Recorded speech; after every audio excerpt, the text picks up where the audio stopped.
Welcome to a channel Pragati Bhatt.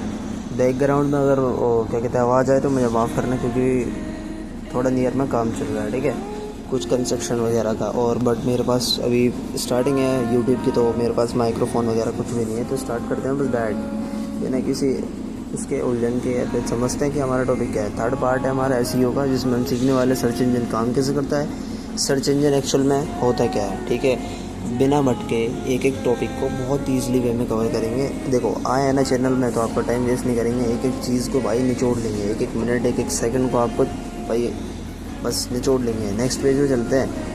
Video में आया ना तो चैनल को सब्सक्राइब यार कर लेना, एक ही सब्सक्राइबर है अभी, और स्टार्टिंग काफ़ी दिनों की हो चुकी है।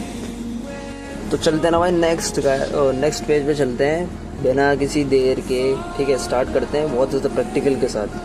सर्च इंजन होता है क्या, गूगल पे ले चलता हूँ। ये तुम्हारा सर्च इंजन ही है एक्चुअल में, गूगल तुम्हारा एक सर्च इंजन ही है, याहू जैसे काफ़ी सारे एक सर्च इंजन ही है। तो प्रैक्टिकली देख लिया ना, तो करीब आ जा थोड़ा सा। तो सर्च इंजन एक्चुअल में होता है क्या है, एक तरह का ऐसा सॉफ्टवेयर प्रोग्राम या ऑनलाइन टूल, ठीक है, जो एक तरीके से ऐसा डिज़ाइन करा गया है, डिज़ाइन करा गया है कि वो यूज़र्स की हेल्प कर सके, या उनकी यूज़र्स कुछ इंफॉर्मेशंस चाहते हैं किसी कीवर्ड्स या फ्रेसेस के थ्रू।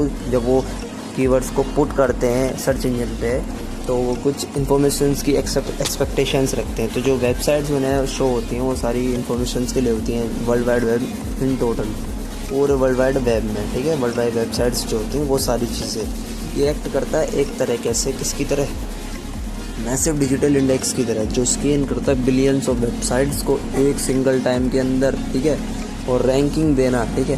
वेबसाइट की रैंकिंग टॉप पे कब होगी, जब वेबसाइट रेलिवेंट होगी और ट्रस्टेबल होगी, उस पर जो कंटेंट होगा वो बहुत ज़्यादा बेटर तरीके से होगा, उसकी ऑप्टिमाइजेशन बहुत बेटर तरीके से होगी। रिजल्ट प्रोवाइड करता है एक relevant result with in seconds में। अगर वेबसाइट के अंदर जो बना हुआ कंटेंट है वो बहुत ज़्यादा ट्रस्टेड है और बहुत ज़्यादा यूज़फुल है आपके लिए, बहुत सारी चीज़ें, ठीक है। समझ आया what is search engine, practical दिखा दिया। बहुत सारी चीज़ें गूगल या वजह से सारे सर्च इंजन में होते हैं, ठीक है। गूगल के बारे में पढ़ते हैं थोड़ा सा कि गूगल है क्या, एक एडवांस्ड सर्च इंजन है पूरे वर्ल्ड में, जिसमें 90% से ज़्यादा यूज़र्स प्रीफर करते हैं। क्यों? क्योंकि इससे एक ट्रस्टेबल साइट है, एक ऐसी ट्रस्टेबल साइट है इस पर लोग यानी कि दिन के कम से कम 1 घंटा सा तो आप इस पर बिता देते हो, कुछ ना कुछ क्वेश्चंस के लिए, डाउट्स के लिए, वो सारी चीज़ें। बट आप गूगल का यूज़ बहुत ज़्यादा करते हो। तो 90% से ज़्यादा जो यूज़र्स होते हैं वो गूगल सर्च इंजन को ही प्रीफर करते हैं, क्योंकि बहुत ज़्यादा ट्रस्टेबल है और रिपीटेशन भी भाई इसकी मार्केट में क्या नहीं होता, ठीक है। अब सर्च इंजन कैसे काम करता है, वो सर्च इंजन काम करता है 3 मेन पिलर्स होते हैं इसके। पहला आता है क्राउलिंग, बिना किसी झंझट के समझेंगे, बस समझ लेने के सर्च इंजन काम कैसे करता है।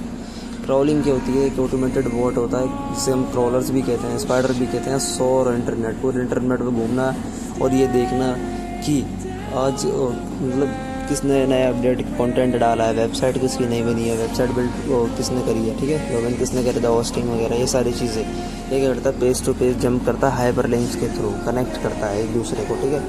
क्रोलिंग का मतलब यही है कि जब आप अपना आप कोई कंटेंट डालते हो ना,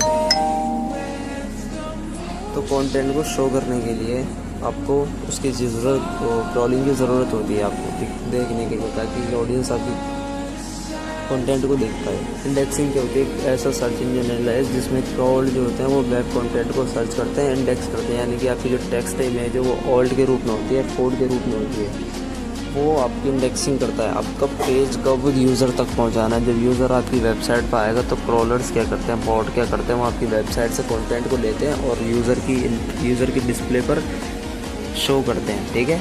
जिससे कंटेंट हमारा नज़र आता है किसी भी यूज़र को as a front, by phone और लैपटॉप या पीसी एक्सेट्रा जो भी है। थर्ड आता हमारा रैंकिंग, बहुत ज़्यादा ज़रूरी है। किसी वेबसाइट की रैंकिंग जब मिलती है, जो इनहेंस्ड होती है, रिपीटेशन होती है, उसकी अथॉरिटी होती है, ठीक है, यानी कि पूरी तरीके से अगर वो हेल्पफुल है, सर्च इंजन पर टॉप पर काम कैसे आई, जब तक उसका ट्रस्ट बिल्ड नहीं होगा। मैं आपको एक वर्ड इसलिए बोल रहा हूँ क्योंकि ट्रस्ट एक ऐसी चीज़ है जिससे क्या होता है, क्राउड बढ़ता है एक वेबसाइट पर, ठीक है। जब कोई वेबसाइट पे एरर ही नहीं आएगा या फिर ऐसा लगेगा नहीं कि फेक वेबसाइट है, गूगल जैसे लगता है कि आपको फेक वेबसाइट होगी या फिर ये आपके साथ फ्रॉड कर सकती है, नहीं ना। तो यही एक क्या होता है, ट्रस्ट एक बहुत बड़ी चीज़ होती है। जो किसी भी वेबसाइट को रैंक कराने के लिए बहुत ज़्यादा ज़रूरी होती है। ऑन पेज ऑप्टिमाइजेशन का मतलब होता है कि हम क्या क्या सुधार ला सकते हैं ऑन पेज पे। ऑन पेज का मीन्स कि हमारी वेबसाइट का जो फर्स्ट पेज होता है, जो आप सब देखते हो, गूगल सर्च मारा या अपना फ्लिपकार्ट सर्च मारा, तो फ्लिपकार्ट के जो आपने जो सारी चीज़ दिखते हैं वो सारा ऑन पेज होता है, ठीक है। जिसमें ऑप्टिमाइजेशन का मतलब है कि हम उसमें इम्प्रूव करते हैं उसकी विजिबिलिटी, सर्च इंजन रैंकिंग और यूज़र ट्रैफिक, ठीक है। जब उसकी विजिबिलिटी बढ़िया होगी, एसईओ रैंकिंग बहुत टॉप होगी, तो हमें ना टॉप पे नज़र आता है, इससे ट्रैफिक बढ़ता है। तो ये हम क्यों करते हैं, यानी कि मैटर क्या है, इम्पोर्टेंट ऑफ एसईओ का इसमें काम क्या होता है इन पेज के अंदर। देखो, एक फैक्ट के थ्रू देखते हैं, 60 से 65% जो वैल्यू होती है फैक्टर, रैंकिंग फैक्टर में, वो बहुत ज़्यादा ज़रूरी होती है ऑन पेज ऑप्टिमाइजेशन। क्यों? अगर जो कोई यूज़र है ना, तो यूज़र आपकी वेबसाइट पे कब तक रुकेगा, वो डिपेंड करता है आपकी कंटेंट स्ट्रेटजी, इंप्रूवमेंट कैसी है, विजिबिलिटी कैसी है, वो दिखता कैसा है, ठीक है। कस्टमाइजेशन किस तरीके से, तो प्रोसेस होता है पहला, एसईओ को प्रोसेस करो, टारगेटिंग ऑडियंस चूज़ कर लो, बस। टीएलडी डोमेन क्या होता है ऐसे समझ नहीं आएगा, सब डोमेन क्या होता है समझ नहीं आएगा, मैं आपको बताता हूँ एकदम प्रैक्टिकल वे में, ठीक है।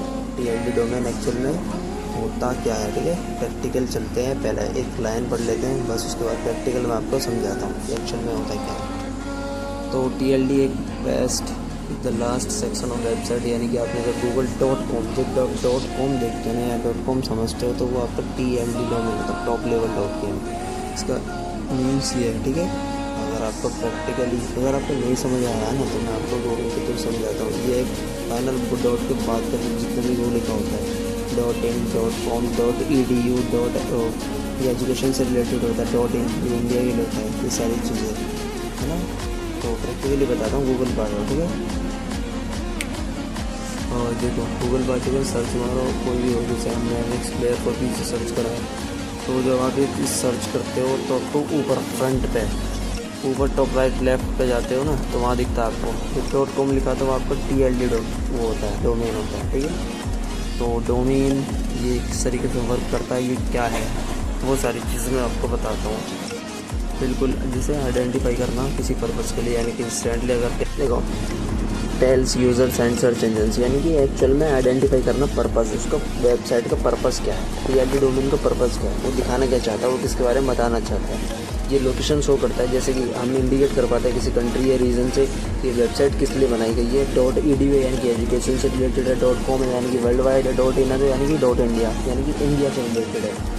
तो इसके थ्रू अगर हम टीएलडी डोमेन का यूज़ करते हैं ना, तो टीएलडी डोमेन से हमें पता चलता है कि वेबसाइट एक्चुअल में किसके लिए है, किसके लिए एकदम टारगेट ऑडियंस है। ऑर्गेनाइज करना वेबसाइट को हेल्प करती है डोमेन नेम सिस्टम के थ्रू, डीएनएस के थ्रू, route internet traffic to right server, ठीक है।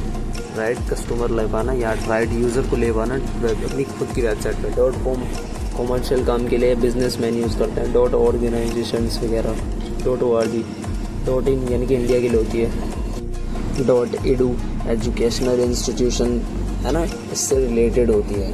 समझ आया, ये सारे टीएलडी डोमेन्स होते हैं। दूसरा आता है तुम्हारा सबसे ज़्यादा ज़रूरी मेन डोमेन, ये आपको पढ़ना पड़ेगा।